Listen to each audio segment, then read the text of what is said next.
नमस्कार, स्वागत है आपका विक्रम टॉक्स में। जब से टी20 टीम अनाउंस की है ना भारतीय बीसीसीआई बोर्ड ने, तब से कई सवाल उठ रहे हैं मन में।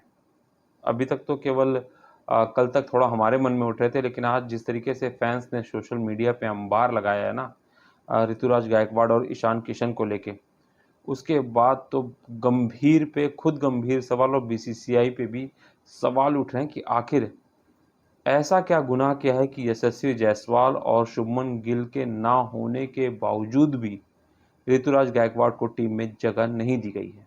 जबकि आपको बता दें कि अब जो सोशल मीडिया पे ट्रेंड कर रहा है ना वो ये है कि जस्टिस फॉर ऋतुराज गायकवाड़। वो इसलिए क्योंकि ऋतुराज गायकवाड़ इंटरनेशनल लेवल पे, जी हाँ, इंटरनेशनल लेवल पे आईसीसी की जो रैंकिंग होती है उसमें टी20 रैंकिंग में टॉप 10 के अंदर के बल्लेबाज हैं। 9वें रैंक यानी 9th रैंक पे हैं ऋतुराज गायकवाड़ इस समय। और उस खिलाड़ी की जगह नहीं बन रही 16 खिलाड़ियों में। प्लेइंग 11 तो बहुत दूर की हम बात कर रहे हैं, 16 खिलाड़ियों में। अब उसको लेके र्यूमर्स ये हैं, अब कितना सच कितना झूठ ये तो हमें नहीं पता, लेकिन धोनी से जोड़ा जा रहा है क्योंकि ऋतुराज गायकवाड़ आपको पता है कि आईपीएल फ्रेंचाइजी सीएसके के लिए खेलते हैं। 2023 में उनको धोनी ने कप्तान भी सौंप दिया, कह सकते हैं।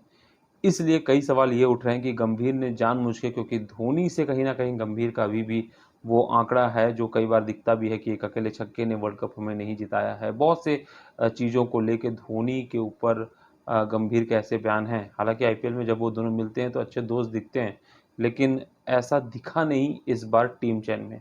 क्योंकि जितेश शर्मा जिनको चुना गया है ना, उनका एवरेज अगर आप देख लेंगे ना, हम ये नहीं कह रहे कि कोई खिलाड़ी बुरा है अच्छा, लेकिन अगर परफॉर्मेंस की बात करेंगे तो कहीं भी वो ऋतुराज के बराबर नहीं आते। ऐसे में भारतीय टीम जो चुनी गई हो उसमें भी इस बार शुभमन गिल और यशस्वी जायसवाल को रेस्ट दिया गया और केवल एक ओपनर के साथ अभिषेक शर्मा के साथ टीम इंडिया 3 टी20 मैच खेलेगी बांग्लादेश के खिलाफ। अब यहाँ पे अगर ऋतुराज गायकवाड़ की जगह नहीं बनेगी तो कब बनेगी? वहीं दूसरा नाम जो सबसे बड़ा खड़ा हो रहा है वो हो रहा है ईशान किशन का। आखिर ईशान किशन ने, चलिए एक बार हमने मान लिया कि उन्होंने गुनाह कर दिया कि डोमेस्टिक खेलने नहीं गए, लेकिन जब बीसीसीआई ने उनको सेंट्रल कॉन्ट्रैक्ट से बाहर किया और ये कहा कि आपको डोमेस्टिक खेलना है उसके बाद ही आप टीम में वापसी कर सकते हैं, तो ईशान किशन ने वैसा ही किया।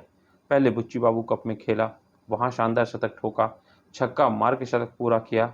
उसके बाद दिलीप ट्रॉफी में अपने पहले ही मैच में उन्होंने शतक ठोक डाले। उसके बाद भी उनका नाम नदारद रहा 16 की लिस्ट से। अब ईशान किशन ने ऐसा गुनाह एक बार चलिए मान लिया, कर भी लिया, तो बीसीसीआई ने तो कहा था सेंटर कॉन्ट्रैक्ट से बाहर करके कि अब उन्हें डोमेस्टिक खेलना पड़ेगा।